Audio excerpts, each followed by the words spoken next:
Se eu tivesse feito o que eu fiz na NASA, hoje em dia eu tava preso. Aliás, esse é um bom ponto. Tem que voltar na história da NASA, não. Tem que começar pela história da NASA, porque ela vai puxar as suas outras, com certeza. Eu tava preso, com certeza absoluta. Hoje em dia, depois do 11 de setembro, depois de tudo, assim, talvez não, talvez sim, talvez não, mas assim, é uma incógnita. Lá, naquele tempo ainda era possível fazer o que fizeram comigo. Até porque eles estavam meio perdidos no assunto. Toda a tecnologia era muito nova mesmo. Era muito nova, você não tinha firewall quase, era uma coisa muito difícil. O cara pedia uma máquina na NASA, um cientista qualquer, ele plugava a máquina na NASA, era um IP real e vamos embora, entendeu? Então você tinha porta aberta para todo quanto é lugar. Você tinha a bem da verdade, porra, não era só eu não fui só eu que hackeei a NASA, né? Porra, tinha até concurso de quantas máquinas você tinha lá dentro. E não era só a NASA, tinha Pentágono, caraca, tinha era putaria. Eu tinha máquina, eu tinha, sei lá, não sei quantos domains, eu tinha todos os, tinha uma época que eu tinha todos os top level domains do mundo, que era ponto não sei o quê, ponto .com, ponto não sei o quê, ponto .eg, ponto não sei o quê. Eu tinha todos, tinha uma máquina pelo menos em todos eles. Então, assim, foram os áureos tempos da... Pois é, mas a internet chega no Brasil em 96, né? 95, 96. 95, 96. No IBASE. Como é que deu tempo de tu se tornar safo o suficiente para hackear a NASA nesse pequeno período? Assim, primeiro, gastei uma grana do meu pai forte acessando o BBS nos Estados Unidos. Antes de descobrir o Blue Box... Você sabe o que é Blue Box, não? Blue Box era o que acontece?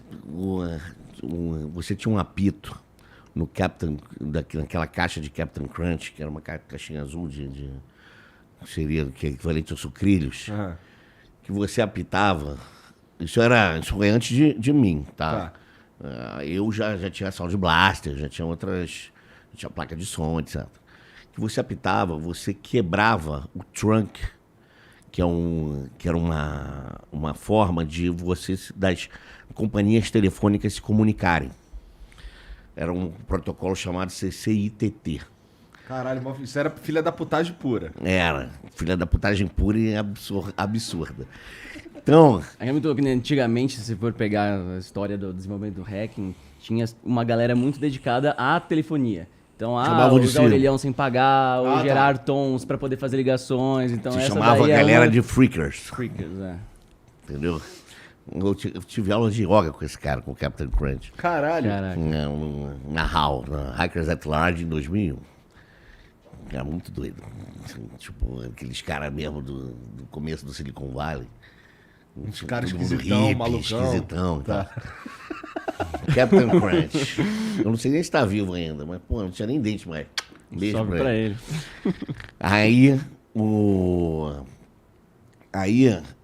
isso evoluiu e você tinha uns números chamados bridges no Brasil.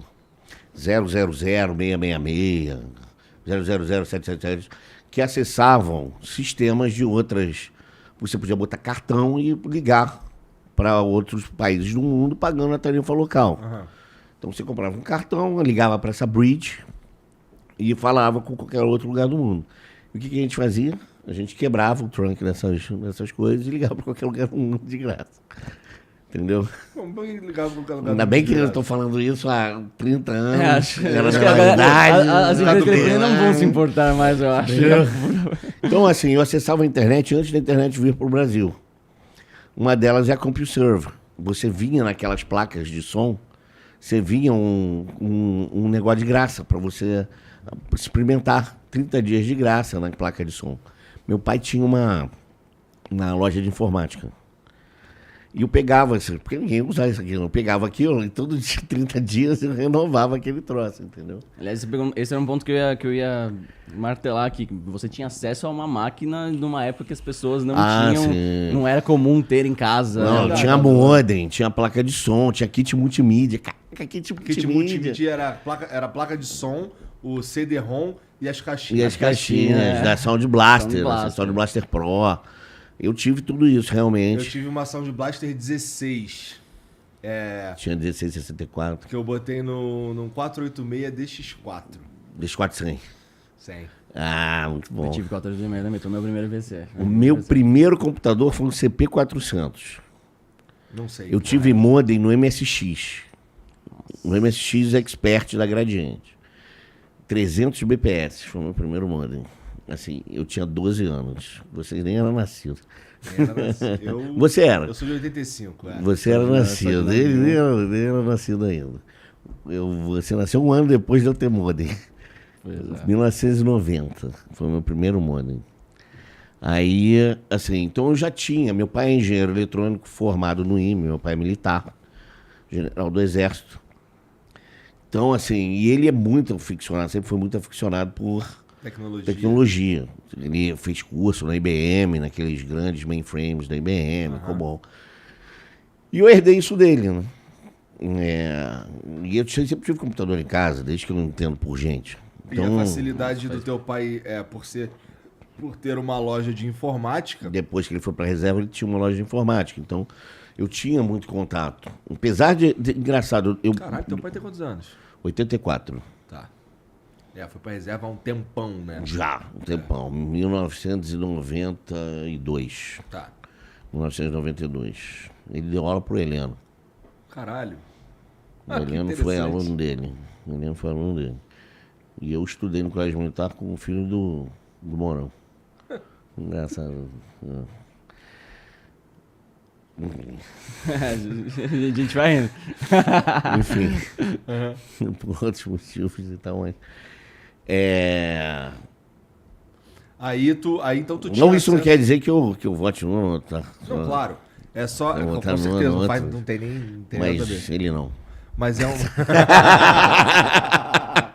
Mas assim, tem um...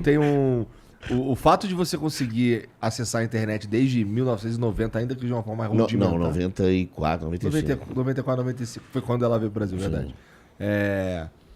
Pra que serviu o modem antes? Você tinha BBS, chama Bulletin Board Systems. Inclusive, eu fui CISOP de duas BBS. Eram sistemas, você tinha um sistema Ciranda, você tinha um videotexto aqui em São Paulo, 1486, depois virou um número de...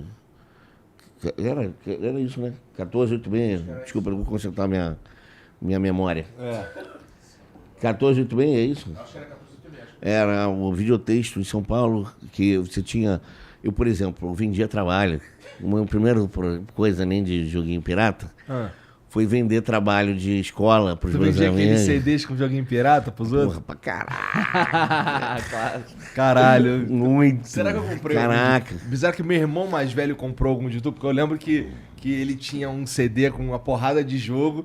Na época os HDs eram muito pequenos, né? Sei lá, eu tinha um HD de 800 mega. Não. E como eu não tinha... de 20 mega. Que você tinha que parquear. Sabe o que é parquear? Não. Você tinha que, antes de desligar o computador, você tinha que botar a agulha do HD na trilha 0. Nossa. Porque senão não funcionava depois. Você ficava com um monte de bad block. Caralho. Porra, Lessa. Ainda bem que não tive que passar por essa. Brabo demais. Porra. E aí, teve gente, porra, olha, vou dar um crédito pra galera old school, mais old school que eu. Uma memória, um manual de uma memória de 1 mega. Era isso aqui, ó. A memória. Era isso aqui. O livro. Era um armário. O tamanho dessa televisão. Mas pra que isso? Você escreveu o que nesse negócio? Era instalação? Memória RAM. Memória RAM de computador de mainframe, antigamente, era um armário. 1 mega era um armário. Os HDs você andava de carrinho. Pra cima e pra baixo. Eu peguei isso. Eu peguei CPD com esse troço.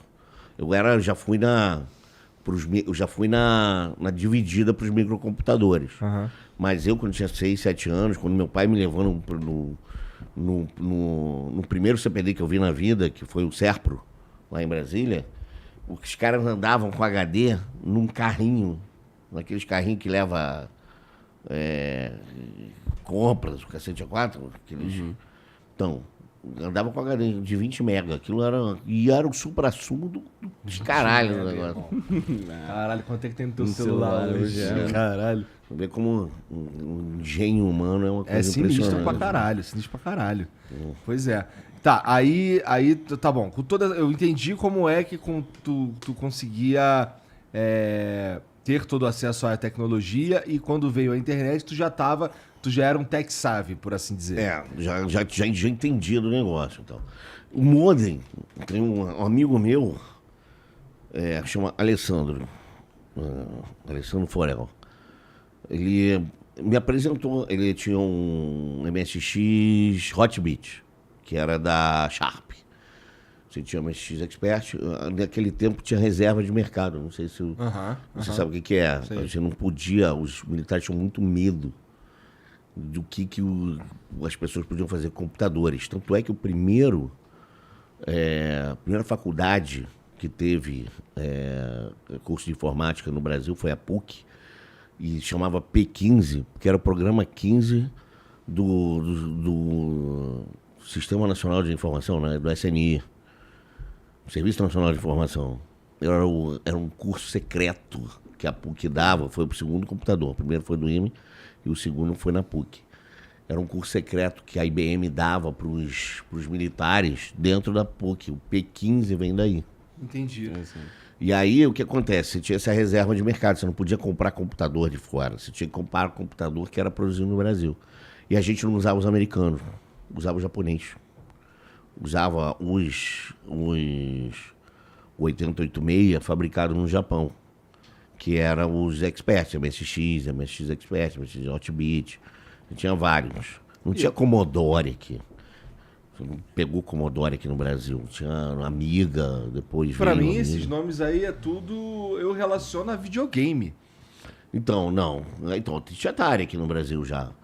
Mas, você vê, só depois da reserva de mercado, você começou a ter realmente console no Brasil. O Nintendo não tinha. Você não tinha Nintendo, não tinha nada disso. Você tinha um Atari e o Nintendo só veio pro Brasil junto com o Master System da Sega. Anos depois, e o Phantom, que era da CCE, né? Gradiente. Da CCE, acho que era o Turbo Game. Então, a gente tinha esse problema ainda de defasagem. Você tinha um monte de pirataria. Você vinha montando placa do Paraguai, PCXT, etc. E era caríssimo você montar um PC no Brasil. Uhum. Então, a gente começava com o MSX, com o CP400, que era da Prolog. Ainda mais meu pai, que não ia, obviamente, trazer nada. Meu pai é super Caxias. Não ia trazer nada que o exército não deixasse. Entendi. Entendeu? Mas no caso da NASA, então, quando você... Primeiro, você resolveu invadir a NASA porque já era algum meme do tipo, porque no meio a gente fala, né? Vou hackear a NASA. Você conhece aquela história do cachorro que foi pra igreja? Não, qual que é a história? Sabe por que o cachorro foi pra igreja? Porque a porta estava aberta. Exatamente. Bom a porta estava aberta. Eu tinha uma máquina em tudo quanto é lugar.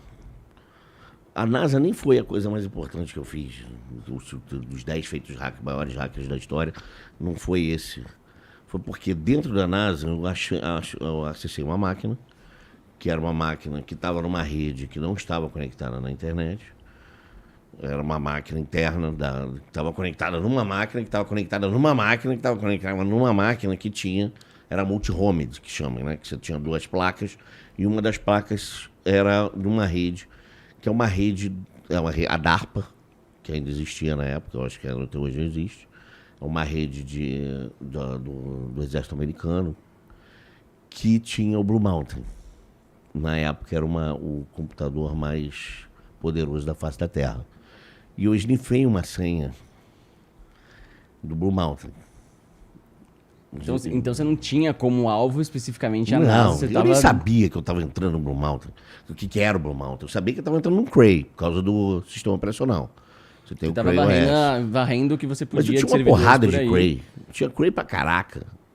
Cray era um dos sistemas que tinha mais problema na época, porque era pouco.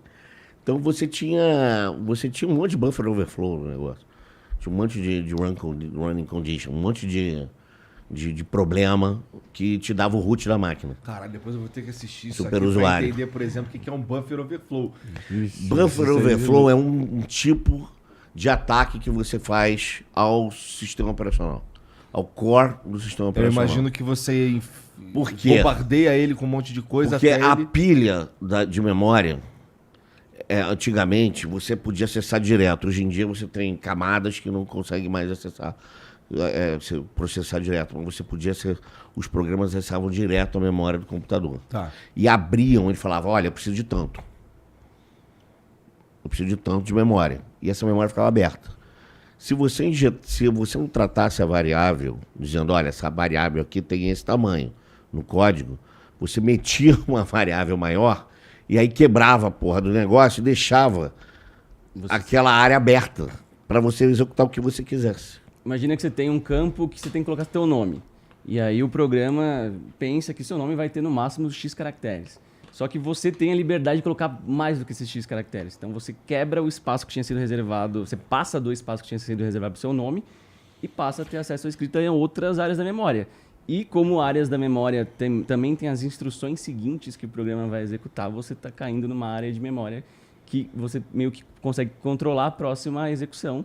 E aí você pode executar, por exemplo, o que você quiser. Caralho, você pode injetar um código lá dentro dessa parte de memória que diz, olha só, me dá acesso a uma shell. Eu posso pegar uma shell e botar nesse negócio. Shell é um executável. Uhum. E aí, se você fizesse isso em um programa que tivesse acesso de superusuário, que estivesse rodando como superusuário, tivesse acesso à memória como superusuário, você vira administrador da máquina. Entendeu? Então, basicamente, a gente está falando de vulnerabilidade. Então, ainda assim, hoje ainda acontece esse tipo, mas a gente tem tratamentos automáticos. Porque assim, o que acontece? Hoje em dia, a maior parte das linguagens que você usa para acesso externo, elas não acessam a memória direto. Elas têm um signing, tem uma virtual machine, uma abstração entre ela e a máquina, que é, por exemplo, Python, Java foi a primeira a fazer isso. Por quê? Porque é para rodar em vários lugares ao mesmo tempo, em vários sistemas operacionais. Então você tem várias coisas que você tem que tratar se você for Bing Engine, Little Engine, Cisc, RISC. Tem um monte de... Ai, graças a Deus, estava fechado. Se não tem um desastre aqui agora. A Java? Acho que não. Aí, isso aqui não pode derramar de jeito nenhum. Não. Aí, o que acontece? Então, você tende a ter, hoje em dia, muito menos problemas desses. Você tem outros. Injeção de... Hoje em dia, por exemplo, que é o ransomware, que está na moda, ele usa um acesso que você tem, mais engenharia social do que qualquer outra coisa. Olha, clica aqui, porra, para ver uma mulher pelada. Você já tem acesso a um banco de dados, por exemplo. E esse cara do banco de dados tem uma função chamada crypt, que você criptografa o banco de dados todo. Você pode criptografar a máquina, você pode criptografar o que você quiser. Você já está dentro da rede, entendeu? Então você usa hoje muito engenharia social. Por isso que eu falei outro dia, acho que foi no Rica Perrone, que, na verdade, hoje em dia, a maior parte dos problemas, das vulnerabilidades, requer uma pessoa. Alguém precisa vacilar. Requer um vacilão. Ou rola como um insider, né? Tem os casos que estão preocupantes agora, é que esses grupos que fazem esses ransom, né? Que eles criptografam e pedem um resgate em grana e tal. É que os caras estão indo no LinkedIn, pegar uma empresa alvo, mandar mensagem pros caras falando, se tu rodar esse arquivinho aí, quando os caras te pagarem, teus chefes pagarem o sequestro, você vai receber aí uma milha. E não só então, isso. o cara descontente fala, mano, o que eu tenho que fazer? É rodar um programa. Espeta esse pendrive, ela roda lá. E agora, outra coisa. É essa que é outra coisa. Insider, cara. Governo. Tem Bolsonaro, tem Lula no governo. Quando o Bolsonaro ela tinha um monte de Lula, quando o Bolsonaro... Você sabe qual era a senha? Eu não sei se é verdade ou se é mentira. Eu sei que é verdade, mas eu não posso dizer que... Sabe qual era a senha de acesso do banco de dados do currículo Lattes? Não. 1, 2, 3. Nossa, não acredito, cara. Pô, nem pra eu colocar até o 5 pra dar uma... Quem é que não é? Aqui, essa merda. Aí você diz, foi de propósito? Não foi. Não vou dizer, não estou culpando ninguém aqui, não quero ser processado nem nada. Mas, cara, uma boa, que uma máquina dessa, só tinha uma máquina, não tinha backup, não tinha nada. Entendeu? E deu merda isso daí? Porra, o currículo Lattes ficou meses fora do ar. É. Agora no Rio, cara, meses, acho que nem agora, até agora não, o site principal era em WordPress. Não acredito, cara. É brabo, né? Tem nego que pede. O nosso sistema de governo digital precisa melhorar bastante, precisam Parece lembrar. Que tá parado no tempo, né? E precisam lembrar as pessoas que estão lá que elas não têm partido. Entendeu? Que elas estão lá para ajudar o povo. Não é para prejudicar o Bolsonaro ou o Lula. Que está prejudicando o povo quando faz uma coisa dessa, quando deixa de propósito um negócio aberto. Entendeu? Que escroto, cara. Bom, aí, ok. Deixa eu voltar um pouquinho. Que assim, aí tu tava lá de sacanagem, a porta tava aberta, tu entrou nessa máquina, que tava conectada a essa máquina, que tava conectada a essa máquina. E aí eu acessei o Blue Mountain. Que tu acessou o Blue Mountain. Blue Mountain tinha sido comissionado, porque arma de destruição em massa, essas coisas, porta-aviões, você comissiona. Como se eu tivesse entrado numa arma americana. Como tinham acabado de acabar, 1 ano, 2 anos antes, alguma coisa do gênero, tinham acabado os testes nucleares terrestres. Você não podia mais. O último foi no atol de Mururoa, francês. Depois disso, a ONU proibiu. Não existe mais teste de explosão nuclear. E os Estados Unidos construiu o Blue Mountain. Por vários motivos, um deles para a desmilitarização das ogivas nucleares, né? Desmilitarização não, é a desativação das usinas, das ogivas nucleares, com acordo com a Rússia, e para simular explosões nucleares, testes, etc. Então o Blue Mountain era, na época, o computador mais poderoso da face da Terra, quando foi comissionado. E tinha uma semana, um moleque lá com 386 X40. Mentira, eu já tinha um Pentium. Né? Um Pentium 100? Hackeou a porra da máquina. Né? Aí a gente falou, porra, como é que ele entrou aqui?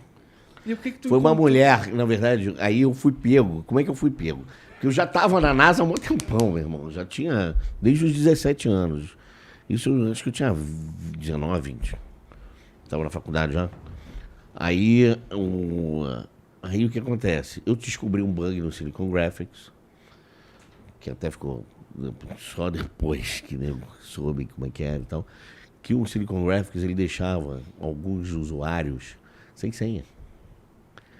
Então o cara plugava lá 4D Box, tinha uns 4 usuários que você entrava e ficava sem senha. E aí o nego não se preocupava em atualizar a máquina, nem nada. Então, e no Cray, eu descobri um bug que, no Telnet, de buffer overflow. Então eu acessava qualquer Cray, qualquer máquina Cray eu conseguia acessar. E qualquer máquina Silicon, na época. Então todo mundo que tinha Silicon Graphics ou tinha um Cray tava fudido na minha mão. Como é que foi a sua reação quando você percebeu que você estava no caso da NASA, no seu primeiro acesso? Você viu que era um server da NASA, que estava rodando teste, o que você fez? Assim, a NASA, eu te juro por Deus, nem foi tão emocionante. Porque eu já estava hackeando uma porrada de coisa, foi no bolo, sabe? Aí, o que acontece? E eu botava o 77 home nas máquinas. De procurar alienígena, exatamente. Porque tinha um concurso de quando, pô, o cara encheu o meu copo de novo aqui. Tá querendo que eu conte as verdades todas aqui agora. Aí, o que acontece? Eu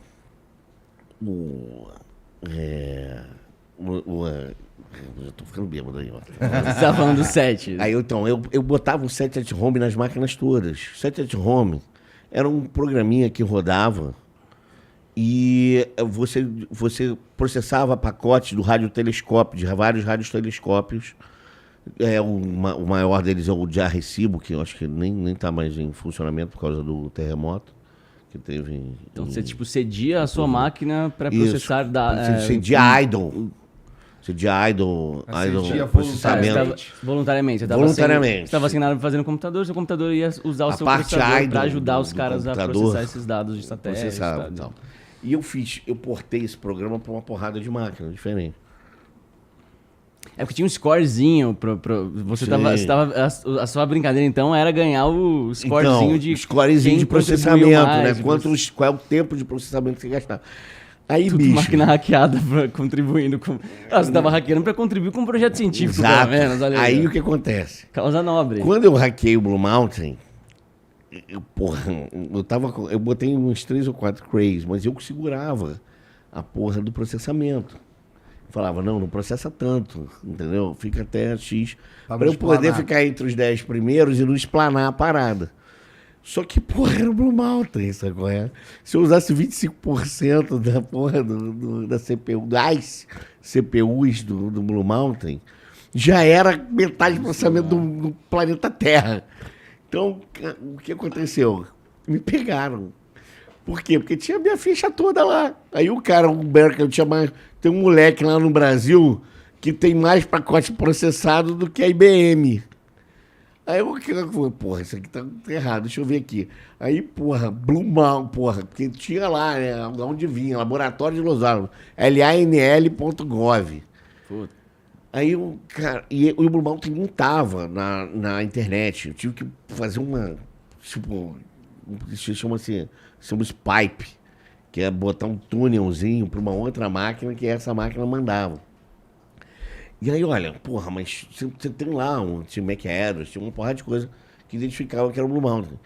E tinha a chefe da segurança lá, era uma major da aeronáutica, chamada Kathleen Jackson.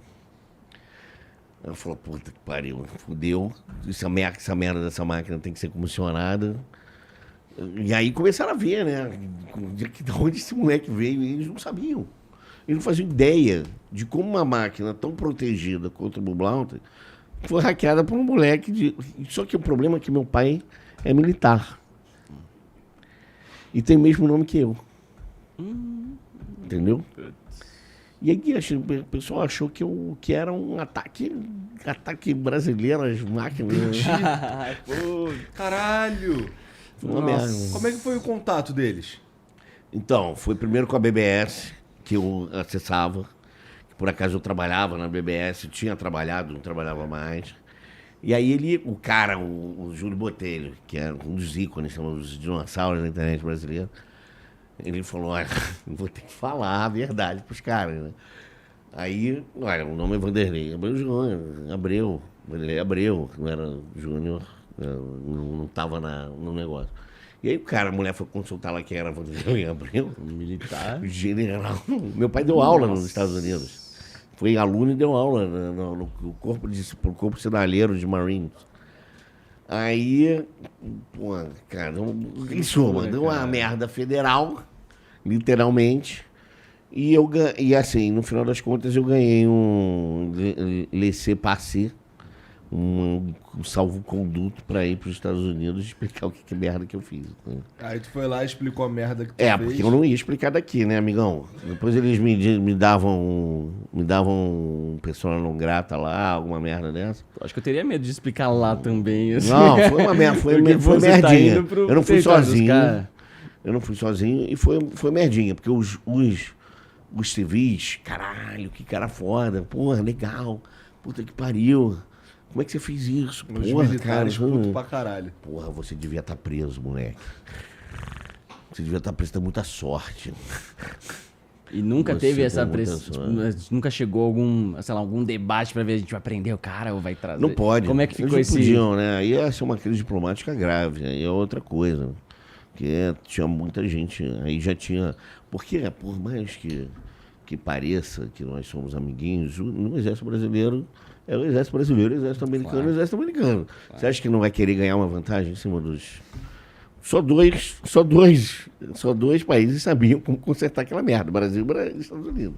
O resto do mundo não. Mas eles entenderam logo que você estava só sendo um moleque trolando, colocando set... Naquele tempo você não tinha hoje o que a internet é, entendeu? Tem que lembrar que a internet estava começando no mundo. Assim, o Al Gore estava começando a falar de internet comercial e tal. Mas digo, você acha que eles entenderam o seu propósito ali, viram que você estava só zoando? Claro, então. Viram que não... Coisa, e assim, eles não tinham opção, entendeu? Porque eu não ia falar o que eu ia fazer e o outro podia fazer pior. Se eu abrisse a boca... Ia ser pior. Entendeu? Porque eles não tinham ideia de como tinha entrado. Entendeu? Porque eu tinha uma máquina lá na casa do caralho, no Golden Space Flight Center, que é do outro lado dos Estados Unidos, em Maryland, perto de Washington, que estava aberta para o Blue Mountain. Os caras não faziam ideia. Quer dizer, o governo americano é um elefante branco, igual o brasileiro, entendeu? Entendeu? Um maluco lá, um cara de rede lá na casa do caralho, esqueceu a porra da máquina aberta.